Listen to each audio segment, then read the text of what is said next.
সাংসদ ৰাহুল গান্ধী গ্ৰেপ্তাৰ হ'ব নেকি? ৰাহুল গান্ধীলৈ যেহেতু সমন জাৰি কৰা হৈছে 23 ফেব্ৰুৱাৰীত কংগ্ৰেছ সাংসদ ৰাহুল গান্ধীক সিআইডিৰ কাৰ্যালয়ত হাজিৰ হ'বৰ বাবে নিৰ্দেশ প্ৰদান কৰা হৈছে আৰু 23 ফেব্ৰুৱাৰীত এতিয়া কংগ্ৰেছ সাংসদ ৰাহুল গান্ধী হাজিৰ হ'ব নে নহয়? যদি নহয় তেনেহ'লে পৰৱৰ্তী পৰ্যায়ত অসম আৰক্ষী গ্ৰেপ্তাৰ কৰিব নেকি কংগ্ৰেছ সাংসদ ৰাহুল গান্ধীক? আমি সবিস্তাৰে খবৰটো লৈ অহাৰ চেষ্টা কৰিম। এটা ডাঙৰ খবৰ জনোৱাৰ চেষ্টা কৰিছোঁ, বিপদে লগ এৰা নাই কংগ্ৰেছ সাংসদ ৰাহুল গান্ধীক। ৰাহুল গান্ধীৰ লগতে প্ৰদেশ কংগ্ৰেছৰ নেতালৈ সিআইডিৰ সমন। ন্যায় যাত্ৰাত ৰাজহুৱা সম্পত্তি ধ্বংসৰ গোচৰত সমন জাৰি কৰা হৈছে। 23 ফেব্ৰুৱাৰী দিনৰ 11:30 বজাত সিআইডিৰ কাৰ্যালয়ত উপস্থিত হোৱাৰ নিৰ্দেশ প্ৰদান কৰা হৈছে আৰু সমন নস্যাৎ কৰিলে গ্ৰেপ্তাৰ হ'ব পাৰে ৰাহুল গান্ধী। ৰাহুলৰ লগতে ভূপেন বৰা, দেৱব্ৰত শইকীয়ালৈ সমন জাৰি, লগতে জাকিৰ হুছেইন সিকদাৰ, ৰমেন কুমাৰ শৰ্মা, বহুকেইগৰাকী জ্যেষ্ঠ নেতালৈ সমন জাৰি কৰা হৈছে আৰু সিআইডিয়ে মাতিছে আমি যাম আৰু আমি সহযোগ কৰিম বুলি মন্তব্য কৰিছে দেৱব্ৰত শইকীয়াই। আৰু এতিয়া যেন লোকসভা নিৰ্বাচনৰ প্ৰাক্ষণত বিপদে লগ এৰা নাই কংগ্ৰেছ সাংসদ ৰাহুল গান্ধীক। ৰাহুল গান্ধীৰ লগতে প্ৰদেশ কংগ্ৰেছৰ নেতালৈ সমন জাৰি কৰা হৈছে। ন্যায় যাত্ৰাত ৰাজহুৱা সম্পত্তি ধ্বংসৰ গোচৰত এনেদৰে সমন জাৰি কৰা হ'ল। 23 ফেব্ৰুৱাৰীত সিআইডিৰ কাৰ্যালয়ত উপস্থিত হোৱাৰ নিৰ্দেশ, সমন নস্যাৎ কৰিলে গ্ৰেপ্তাৰ হ'ব পাৰে ৰাহুল গান্ধী। ৰাহুলৰ লগতে ভূপেন বৰা, দেৱব্ৰত শইকীয়ালৈ সমন জাৰি কৰা হৈছে। লগতে জাকিৰ হুছেইন সিকদাৰ আৰু ৰমেন কুমাৰ শৰ্মা, জয়ৰাম ৰমেশ, বহুকেইগৰাকী কংগ্ৰেছ নেতালৈ এনেদৰে সমন জাৰি কৰা হৈছে আৰু সিআইডিয়ে মাতিছে আমি যাম, আমি সহযোগ কৰিম বুলি মন্তব্য কৰিছে বিৰোধী দলপতি দেৱব্ৰত শইকীয়াই। এটা ডাঙৰ খবৰ, যিহেতু সমাগত লোকসভা নিৰ্বাচনক কেন্দ্ৰ কৰি কংগ্ৰেছৰ মাজত ব্যাপক তৎপৰতা বৃদ্ধি পাইছে আৰু ভাৰত জোৰো ন্যায় যাত্ৰা চলাইছে। আৰু অসমত যেতিয়াৰ পৰাই ভাৰত জোৰো ন্যায় যাত্ৰা চলিছিল তেতিয়াৰ পৰা এটাৰ পিছত আনটো অথন্তৰ সৃষ্টি হৈছিল আৰু যোৰহাটৰ প্ৰথমটো ঘটনা সংঘটিত হৈছিল য'ত আৰক্ষীৰ আইন অমান্য কৰাৰ গুৰুতৰ অভিযোগ উত্থাপন হৈছিল। অৰ্থাৎ যি পথ নিৰ্দেশনা আছিল আৰু সেই পথ নামানি অন্য পথেৰে ন্যায় যাত্ৰা চলাইছিল আৰু ৰাজহুৱা সম্পত্তি ধ্বংস কৰিছিল। সেই অভিযোগ বা গোচৰ তৰা হৈছিল কংগ্ৰেছৰ বিৰুদ্ধে আৰু তাৰ পিছতেই ৰাহুল গান্ধীৰ বিৰুদ্ধে গোচৰ তৰা হৈছিল আৰু সেই গোচৰৰ ভিত্তিতে ইতিমধ্যে সমন জাৰি কৰা হৈছে। কংগ্ৰেছ সাংসদ ৰাহুল গান্ধীলৈ সমন, সমান্তৰালকৈ ভূপেন বৰা, বিৰোধী দলপতি দেৱব্ৰত শইকীয়া, জাকিৰ হুছেইন সিকদাৰ, জয়ৰাম ৰমেশ আৰু বহুকেইগৰাকী কংগ্ৰেছ নেতালৈ এনেদৰে এতিয়া সমন জাৰি কৰা হৈছে। আৰু পৰৱৰ্তী পৰ্যায়ত উল্লেখ কৰা হৈছে, সমনখনত উল্লেখ কৰিছে যদিহে সমনৰ মতে সমনখনৰ নিৰ্দেশ মৰ্মে যদি উপস্থিত নহয়, উলুবাৰীস্থিত সিআইডি কাৰ্যালয়ত যদি উপস্থিত নহয় তেনেহ'লে গ্ৰেপ্তাৰ হ'ব পাৰে কংগ্ৰেছ সাংসদ ৰাহুল গান্ধীৰ লগতে প্ৰদেশ কংগ্ৰেছৰ নেতাসকল। এই কথা উল্লেখ কৰা দেখিবলৈ পোৱা গৈছে। এতিয়া লক্ষণীয় হ'ব 23 ফেব্ৰুৱাৰীত কংগ্ৰেছ সাংসদ ৰাহুল গান্ধীয়ে এই ভাৰত জোৰো ন্যায় যাত্ৰা চলাই থকাৰ মাজতেই উপস্থিত হয় নে নহয়? যদি নহয়, সঁচাই গ্ৰেপ্তাৰ কৰিব নেকি অসম আৰক্ষীয়ে কংগ্ৰেছ সাংসদ ৰাহুল গান্ধীক? এই মুহূৰ্তত বিৰোধী দলপতি দেৱব্ৰত শইকীয়াই এই সন্দৰ্ভত, সমগ্ৰ ঘটনাটোৰ সন্দৰ্ভত কি কৈছিল, তেখেতৰ মন্তব্য কি আছিল, আমি সেই মন্তব্যটো আগবঢ়াম। হেলমেট নোহোৱাকৈ, কোনো পাৰ্মিশ্যন নোহোৱাকৈ বহুত মটৰচাইকেল আদিৰ শোভাযাত্ৰাও কৰিছিল। সেইখিনি সময়ত তেওঁলোকে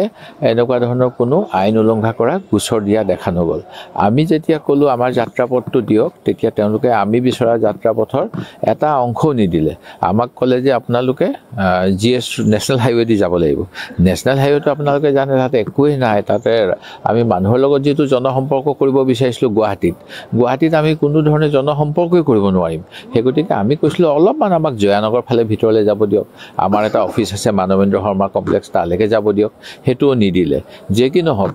আমাক তেওঁলোকে ক'লে প্ৰথম যে আপোনালোকে খানাপাৰাৰ ওচৰত পাৰিব, তাৰপিছত ক'লে কইনাধাৰাৰ ওচৰত পাৰিব, তাৰপিছত ক'লে সেই ফ্লাইঅভাৰখনৰ ওচৰত কৰিব পাৰিব। এনেকুৱা ধৰণৰ বিভিন্ন কথা হোৱাৰ বাবে আমাৰ কিছু লোকে ক'লে আমি ভিতৰেদি যাওঁগৈ অকণমান, জয়ানগৰৰ ফালে যিমান দূৰ যাব দিয়ে। সেই গতিকে অলপমান আমাৰ হেঁচা ঠেলা হোৱাটো সঁচা, সেইটো মই অস্বীকাৰ নকৰোঁ। আৰু আমাক কাউণ্টাৰ দিবলৈ আকৌ সেইদিনাখন কোনো ধৰণৰ পাৰ্মিশ্যন নোহোৱাকৈ, মিউনিচিপালিটিৰ অনুমতি নোহোৱাকৈ স্বচ্ছ ভাৰত অভিযান লগাই দিছিলে সেইখিনি অঞ্চলতে, আমি যিটো ৰাস্তা দি যাম বুলি কৈছিল, যাতে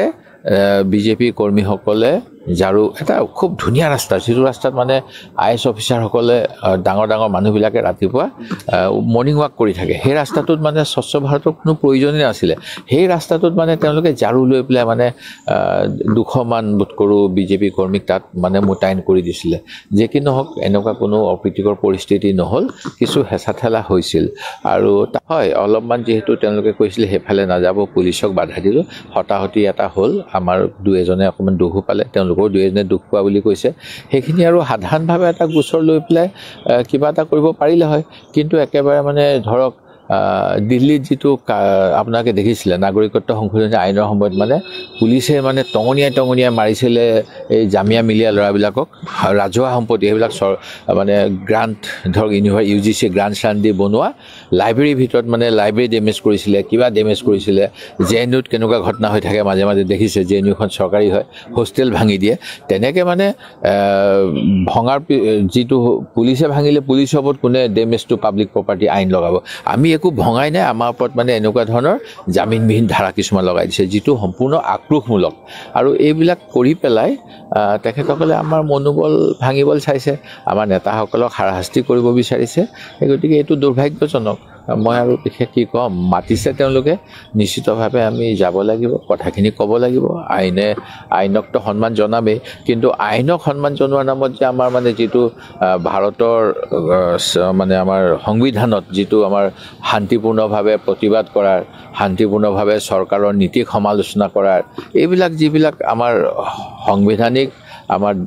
মানে প্ৰায় অধিকাৰ সেইখিনিও মানে কাঢ়ি ল'বলৈ বিচৰাটো দুৰ্ভাগ্যজনক মোৰ নিজৰ গ্যাৰাণ্টি দিব পাৰোঁ মোৰ আজি পুৱা মায়ে ফোন কৰিছিল মোক মাক মই মানে ৰাতিপুৱা ক'বলৈ নহ'ল এয়াৰপৰ্টত মই প্লেনত বহোঁতে মাক ফোনত যোগাযোগ হ'ল মায়ে কৈছে তই প্ৰয়োজন হ'লে অকলে থাকিবি একো মানে জাগা নহলাবি মইতো মা কথা শুনিবই লাগিব হেলমেট আৰু এনেদৰে এতিয়া বিৰোধী দলপতি দেৱব্ৰত শইকীয়াৰ প্ৰতিক্ৰিয়া ব্যক্ত কৰে সমগ্ৰ ঘটনাৱলী সন্দৰ্ভত যিহেতু অসমত ভাৰতজোৰো ন্যায় যাত্ৰা চলাই থকাৰ মাজতেই কংগ্ৰেছৰ এটাৰ পিছত আনটো অথন্তৰ সৃষ্টি হৈছিল আৰু সেই প্ৰসংগত এতিয়া বিৰোধী দলপতি দেৱব্ৰত শইকীয়াৰ প্ৰতিক্ৰিয়া ব্যক্ত কৰিছে যে আমি কেনেদৰে যাত্ৰা কৰিছিলোঁ আৰু আৰক্ষীয়ে কেনেদৰে বিধি পথালি দিছিল আমি জনগণৰ ওচৰলৈ যাবলৈ বিচাৰিছিলোঁ কিন্তু আৰক্ষীয়ে আমাক বাধা দিছিল এই অভিযোগ উত্থাপন কৰিছে আৰু ইতিমধ্যে তেখেতে উল্লেখ কৰিছে CID যদিও আমাক সমন জাৰি কৰিছে আমি আইনৰ প্ৰতি সন্মান জনাই আমি উপস্থিত হ'ম অৰ্থাৎ CID কাৰ্যালয়ত আমি উপস্থিত হ'ম বুলি উল্লেখ কৰিছে ৰাহুলৰ লগতে ভূপেন বৰা আৰু বিৰোধী দলপতি দেৱব্ৰত শইকীয়ালৈ যেহেতু সমন জাৰি কৰা হৈছে জাকিৰ হুছেইন সিকদাৰ ৰমেন কুমাৰ শৰ্মা জয়ৰাম ৰমেশ আৰু সমান্তৰালকৈ বহুকেইগৰাকী কংগ্ৰেছ নেতালৈ সমন জাৰি কৰা হৈছে ৰাহুল গান্ধীৰ লগতে প্ৰদেশ কংগ্ৰেছৰ নেতালৈ CIDয়ে সমন জাৰি কৰিছে অৰ্থাৎ নিৰ্দেশ হোৱাৰ জাননী প্ৰেৰণ কৰিছে ভাৰতজোৰো ন্যায় যাত্ৰাৰ সময়ত অসমত ৰাজহুৱা সম্পত্তি ধ্বংস কৰাৰ গোচৰত এনেদৰে সমন জাৰি কৰা হৈছে আৰু সেই সমনৰ ভিত্তিত এতিয়া যদি 23 ফেব্ৰুৱাৰী